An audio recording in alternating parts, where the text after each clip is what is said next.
everyone. I'm Katie Rich. I'm the host of the Prestige Junkie podcast. If you love award season or simply want to understand what's going on between now and the Oscars, become a paid subscriber to Prestige Junkie After Party. I'll be bringing in special guests to talk about insights from fall festival season and beyond to help you understand why some of us truly think the Oscars are as important as the Super Bowl. Go to prestigejunkie.afterparty.substack.com and subscribe now.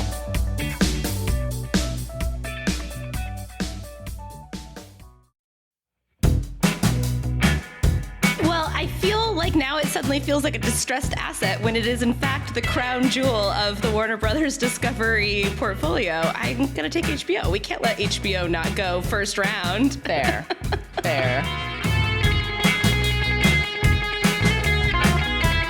Welcome to the Ankler Podcast. I'm your host, Elaine Lowe, staff writer at The Ankler and author of Series Business, a weekly newsletter that covers everything insiders need to know about the TV industry. So what's happening this Wednesday, October 22nd? Well, another week, another seismic shakeup of Hollywood, with Warner Brothers Discovery putting up a for sale sign in its front yard. The parent company of HBO, CNN, and Warner Brothers Film and TV Studios is still going through with its previously announced plan to split Warner Brothers from Discovery, but on Tuesday said that it had received, quote-unquote, unsolicited interest from multiple parties for both the entire company and for Warner Brothers alone. And now CEO David Zaslav is considering all his options. The news has sent everyone into a tizzy. The Wall Street bros are super excited, with WBD stock popping 11% on the day of the news. The people who actually work in this town maybe less so, because mergers usually mean layoffs, and we've certainly had enough of those around here to last a lifetime. So Sean McNulty of The Wake Up and Natalie Jarvie of Like and Subscribe are here with me to take a close look at what it all means, who those potential buyers could be, besides Paramount, which reportedly made a bid that was rejected. Sean, Natalie, this really opens the door to so many intriguing combinations. How do you feel about combining HBO and MTV, or CNN and Bravo, Netflix and HBO Max, depending on who the buyer is here? Natalie, your dreams have finally come true. That's all I'm telling you. That's it. Then the bottom line here, Natalie can have all of her favorite things in one place, I think. I mean, I would not be upset if we ended up with, Game of Thrones on Netflix, for example. Natalie, what would you like to put together? I think, honestly, this is like kind of just create your own thing. Like, what's we the could Natalie have Love streamer? Island and Selling Sunset on the same streaming service. If AI can do anything, can it do this? I mean, come on, people. It's the dream.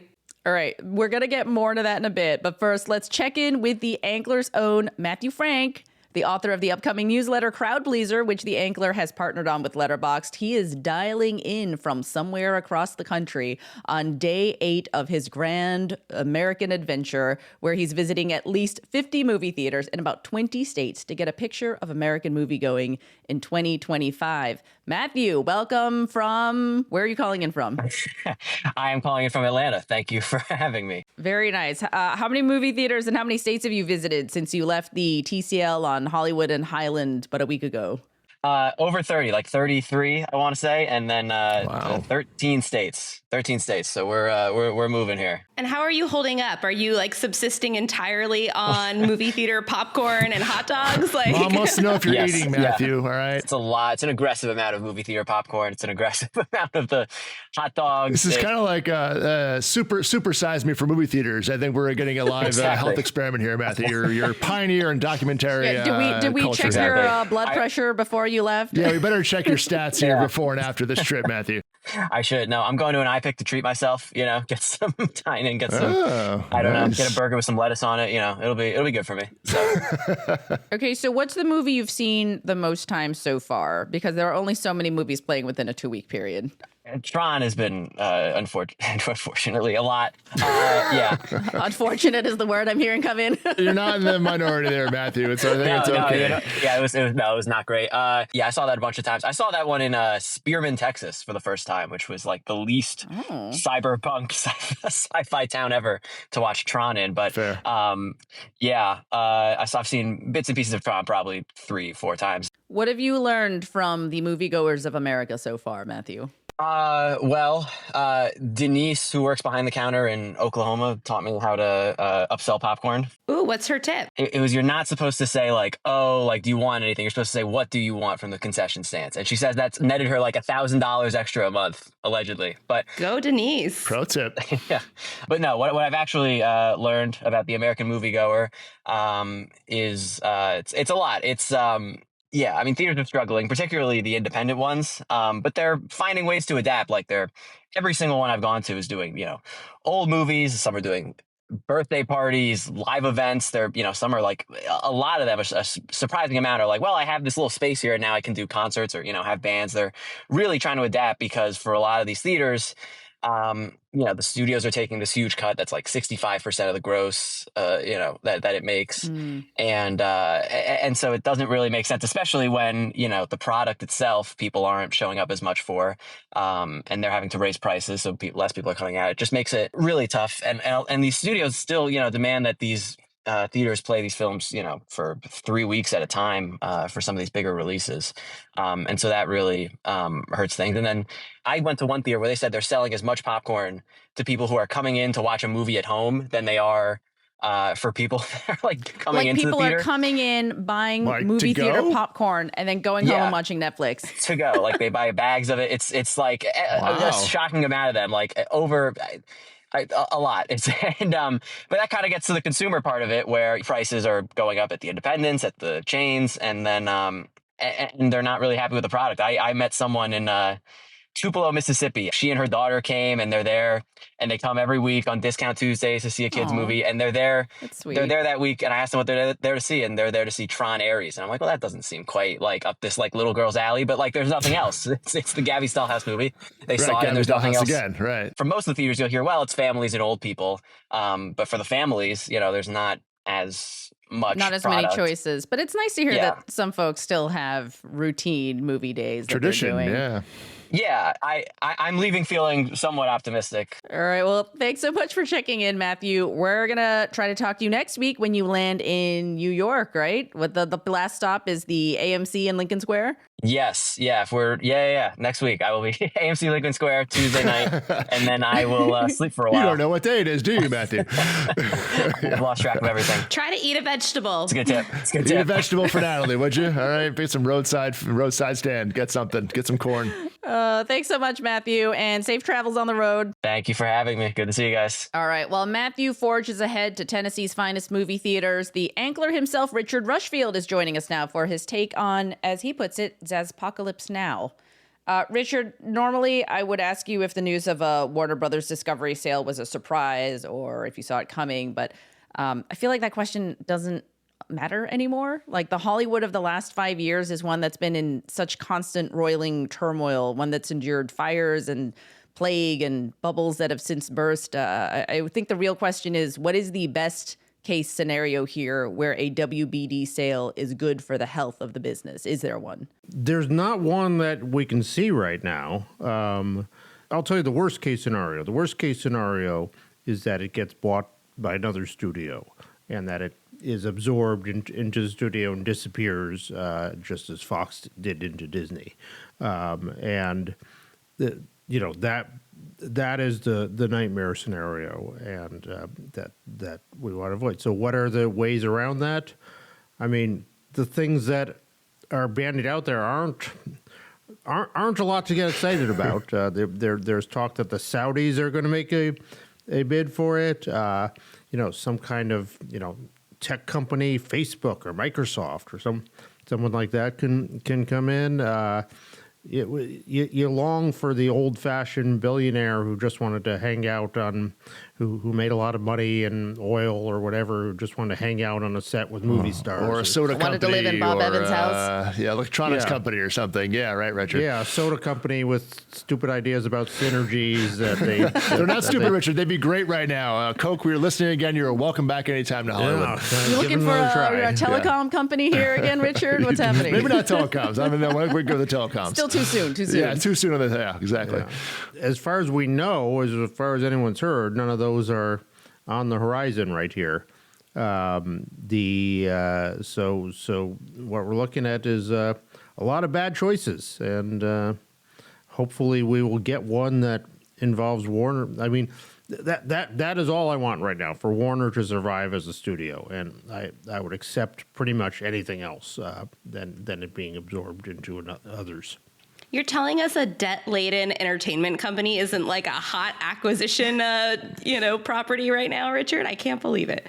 Well, it's I mean, HBO is a giant force in the streaming world. Has 50 million subscribers who are the most dedicated, passionate fans in entertainment that have stayed through this brand through all sorts of rebrandings and everything, and the Warner Brothers century 100-year-old archive, which now includes actually the MGM archive too. It's a real treasury, and it's certainly worth something to somebody. Yeah. And once that debt, hopefully, if the split happens, if it is allowed to happen, a lot of it's going to go to Discovery Global. So you're going to have a studio and HBO without that problem, Natalie. If that goes forward again, we shall see. But the question will be kind of averted. Yeah, and frankly, for all the wildness of the Zaslav era, he's got kind of a fantastic team of managers running the various divisions. Well, that's what you mentioned in your column this week, but then you also said that your major takeaway from this era is to never trust moguls who aren't investing real money into the business. But should we really be that cynical about it? Like, do you think it's possible Zaz rolled into LA? We be? Well, everybody was pretty optimistic, or tried to be optimistic. Try to be, I think, was the... You think it's possible he rolled into town with a real twinkle in his eye about Hollywood, but just couldn't make the economics work? I mean, do you really think everybody comes in trying to flip a studio? David Zaslav was an employee here. John Malone was the person who was driving this. Right. And he was never like, oh, I get to hang out on the Superman set. He's never here. He's living in Ireland, this castle. Yeah. Who knows if he's ever stepped foot on the Warner's lot in this time? And he was, everything you heard from him was very clear. I mean, he gets into transactions to make money.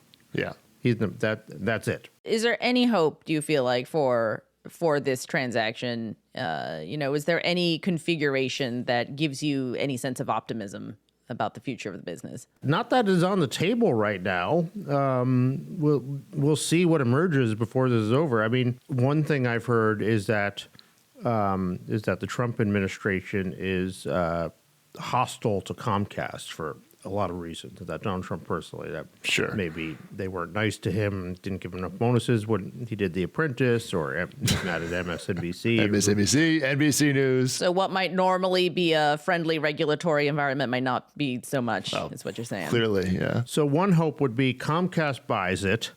They put the brakes on it, and it ends up in litigation and everything for years and years until there's a new president. Best case scenario, Richard. Of the choices available, that's what I mean. The Saudis buy it. That would keep it independent. Becomes part of Facebook. Apple changed its mind maybe about the movie business, but yeah. That's the best case scenario I can concoct. Well, we will be sure to check back in with you as this all unfolds, but really always appreciate your insight. Listeners, you should all read Richard's latest column, Zaspocalypse Now, on theankler.com. It's really lays out all the scenarios for you here. Thanks so much for stopping by, Richard. All right. Good to see you. Now it's time for a quick break, but afterwards, we'll get into the business end of the stick of this potential Warner Brothers Discovery sale. And then we're going to try something kind of wild and each make a bid for which WBD assets we would buy. So think on your own choices. We will be back in a moment.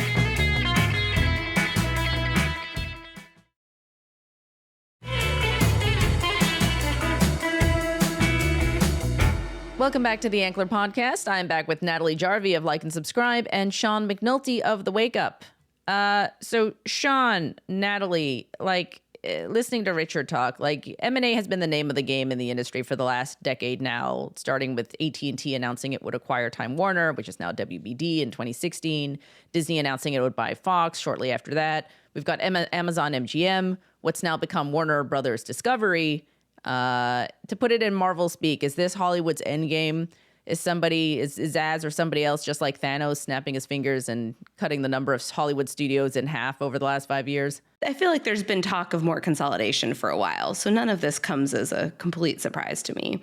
I mean, I think the main surprise is that there was anybody besides Paramount Global that was sincerely interested in acquiring the whole company. I mean, Sean, had you heard any other rumblings prior to this?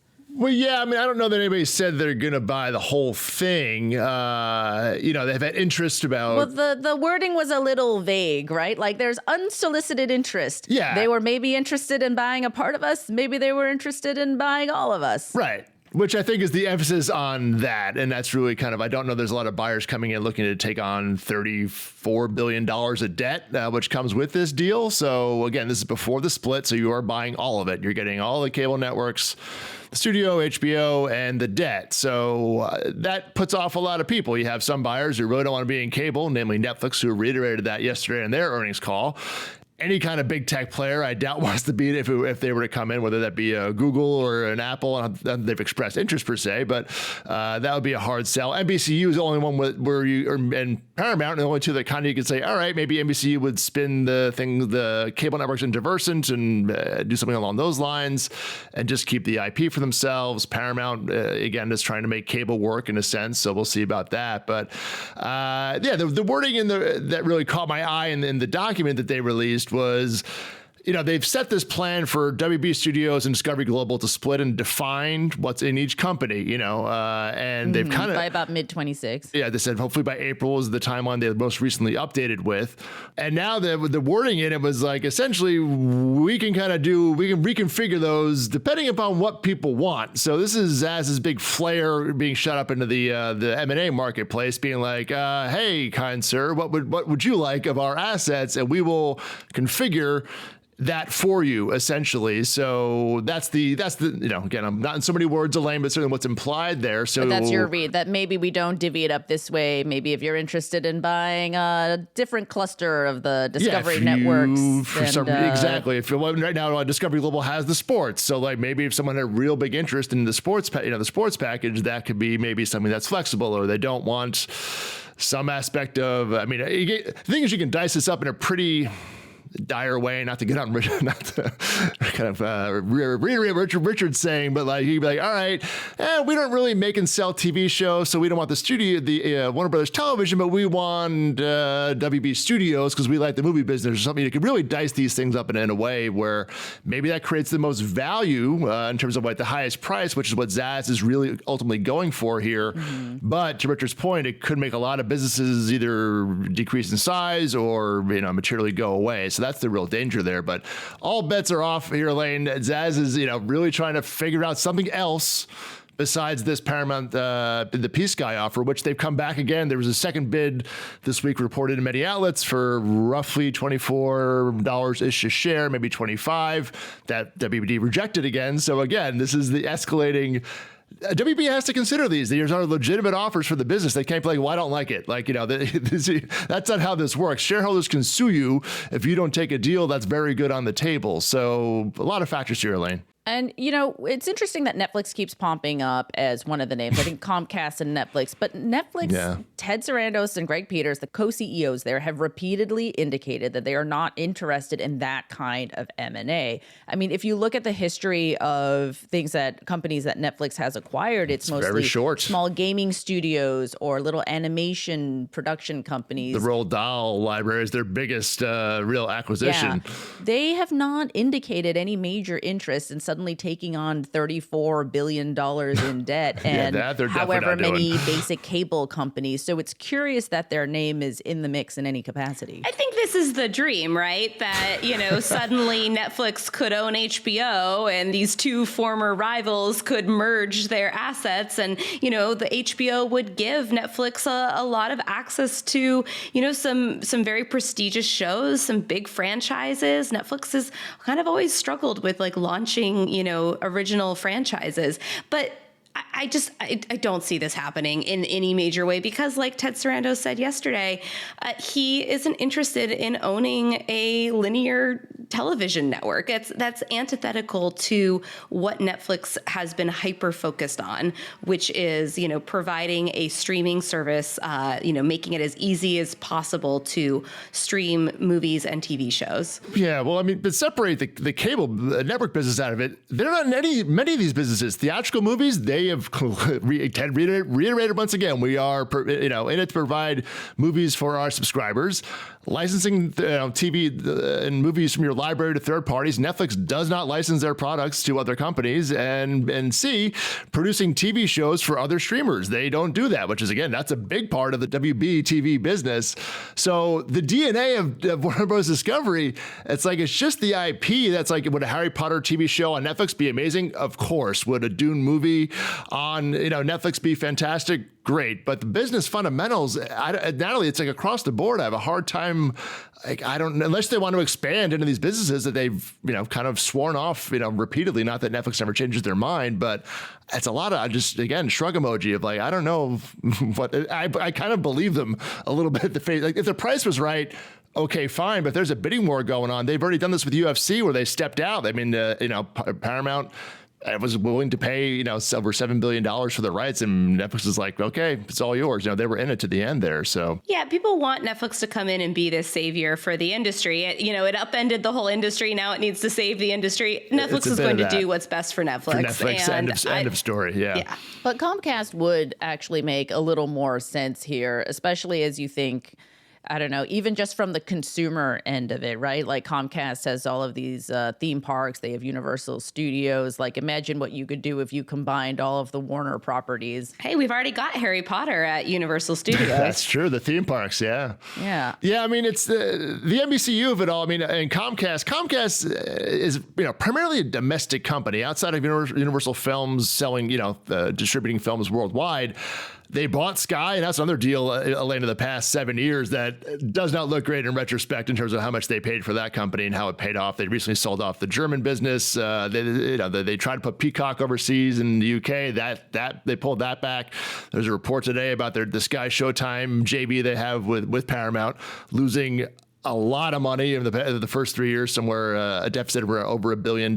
So their international forays have not gone well. And WBD is, again, back to that DNA aspect, is a pretty global company. You go anywhere in the world, Discovery's anywhere. You can mention HBO anywhere. They have a lot of foreign TV networks that they own. So it would be complementary, you're right, Elaine, to NBCU in that sense. I just don't know. The management, the Roberts family is a very American, U.S.-based company. So again, back to just brand DNA, there's something there that is a little they do know the cable business though. So there is that aspect of it. And then you look at the tech players. You look at an Amazon or an Apple TV Plus. I guess we're supposed to just call it Apple TV. Yeah, right, that's it, Elaine. Come on, new era here. I mean, those are also unlikely suitors, right? What tech company which has already ventured into the studio space, is suddenly going to want a bunch of basic cable networks? If we're talking about who could be a potential suitor to buy WBD outright, I don't see Amazon or Apple as being, too interested in that either. Unless you're talking about purely about IP, purely about the TV and film studios to expand your production capabilities, to expand your library. Apple certainly has always had a very curated library. But again, for the entire company, there's a really limited number of suitors out there. I mean, there certainly are some of the few that can afford to buy the whole company and deal with the debt load. Right. But it's hard to imagine, we barely know at this point, why Apple's still making TV shows and movies and, what the end goal is for them in terms Richard of... thinks that Apple buying Disney is still the end game. If they're buying Disney, Elaine, they can't be buying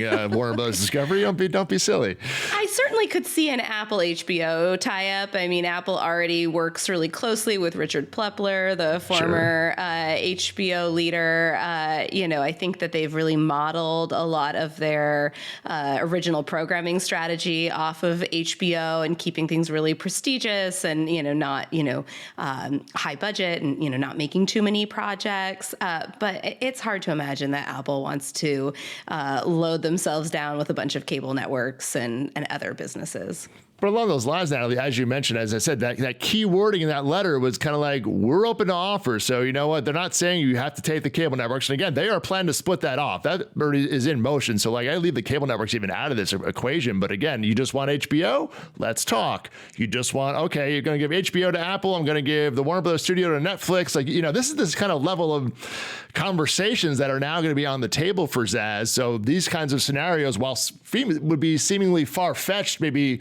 a few months ago, now, listen, they've said it. It's in a public, you know, company statement. So that's certainly a possibility, Natalie, should someone come in and want to just go piecemeal on this. I mean, I have to imagine there's a lot of executives, you know, pulling up the list of Warner Brothers Discovery assets and thinking about, you know, what puzzle pieces they could move around. Well, speaking of, let's do that right now. Oh, yeah? Like, what if you guys had a choice? What's my budget? No budget. Okay, this No is budget. like, it's a What shop is till this, you drop situation. Richard Rushfield? What's going on here? Come on. Okay, so let's do this. Let's do the Anglers 2025 Warner Brothers Discovery draft. Okay. We're gonna use what our producer Carly tells me are, quote, standard fantasy league snake draft rules. Oh, God. Which All right. are words that I have now Yeah, learned. I mean, I don't know what that's all about. So you're going to have to lay this out. Can you tell I watch a lot of sports and do a lot of fantasy football stuff? Hey, listen, I'm doing really great in my fantasy football league this Natalie year. I should gotta be, tell you, she I'm knows ready what's to up. go. She's the hustler here. Yeah. Okay, so it's a randomly generated order of who gets to make selections, and then when you'll get to make 3 selections ultimately. And when your team is on the clock, you'll have 20 seconds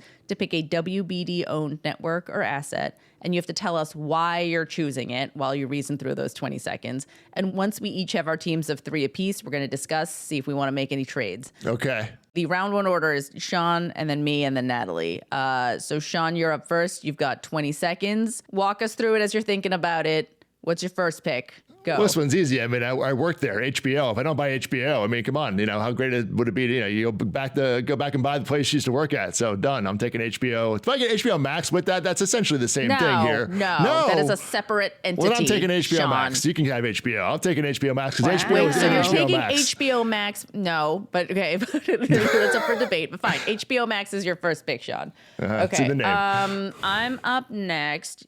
You know what? Mike and Pam had a very good year. I know people were a little skeptical about them at the beginning of the year. They've proven lots of hits. My children have seen Minecraft several times. For that alone, I will pick Warner Brothers Pictures. Going movies there, Lane Low. Okay. I know. Yeah. Out of character.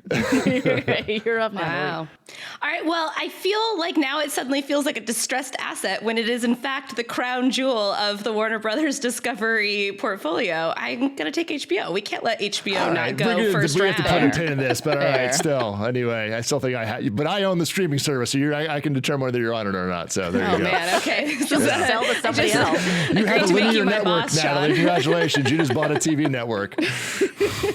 Wah, Okay, wah. round 2. We're going to start with Natalie. You got another pick. Who's your next pick? All right. I'll go WBTV. So, you Nice. know, I've got the means of producing all the shows that are going to go on my linear TV network. Now she owns the means of production and a linear network. That's fair enough. Okay. Who does that? I'm the next up here. Who is that? What does that leave me with here? We're getting into some basic cable territory. No. You know what? I'm going to pick Warner Brothers Animation. Oh, okay. I'll take the animation studio. What about you, All right, Sean? you're going to movies here. Since I was an intern there, I'm going back to my whole history. I'm taking New Line Cinema. So listen, Wow. 4 movies. They're the big profit center this year at Warner Brothers. So I'm taking the they? money at New Line. Yeah. Oh, that's not a nostalgia buy. That's a profitability buy. It's both. It's a little both. It's a little bit of both. But, you know, yeah, I'm going back to where I came from the business. So, yeah, New Line and HBO Max. Okay, well, now that we're on to round 3, you have the first pick of round 3, Sean. Oh, wow. What's 2 in up a row next here. for you? Oh, boy. Turner Classic Movies. No, just kidding. Love TCM. I'll take TNT since that has the sports technically still left on it. So I will take TNT. Fair. All right, it's my pick. Let's see what's left. We've got CNN. We've got some basic cablers. We've got TLC, TNT, TBS. All right. Oh my gosh. You know what? I'm gonna go with Magnolia Network. Oh, man. That's what I was going to take. Wow. Chip and Joanna Gaines are onto something here. There's a reason why they got bought out. Okay. All right, Natalie. Your last one up.